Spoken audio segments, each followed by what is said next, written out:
Hello loiti ho gin chat ta thulut akimo dong zoin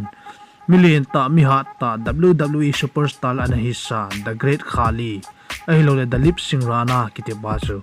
luni chun gin chat pha lo helin BJP party ajoin ta na hi BJP party ajoin ta kelhan chun BJP alam kailin chule tu India dinga I prime minister pau ku modi to pa cha kipi to na hanane hone na hi Amain BJP ajoin ma sange chun Delhi as chief minister pa Arvind Kejriwal to hena ki mutto honin ama panna party AAP a joining ham tin lungel ana sei khom honin hinla wang sinum ten lungel chu gel bangena chila tapo na hi The Great Khali hi banga min thang WWE John Cena kiti Undertaker ho banai chain khelu zo nunga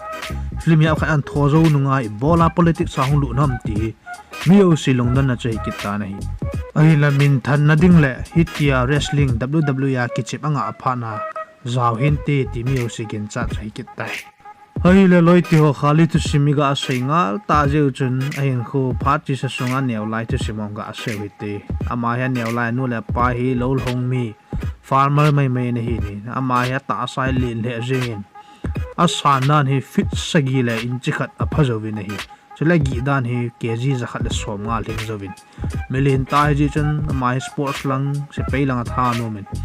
Punjab police ASI na pangi na hi la phanong chi chin hi lam ha jimong ki chi mi ne la ta sa hong len che ingen bo kra wrestling a hong thanom tan le wrestling a hong lu tan Division WWE yang chun million pen loi khana sang ga zawin mi min thang mi hat he lo siu ba ne chan hen wa pu la la ingen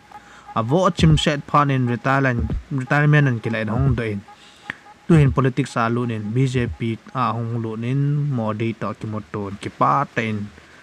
BJP party support din ki ko ta nahi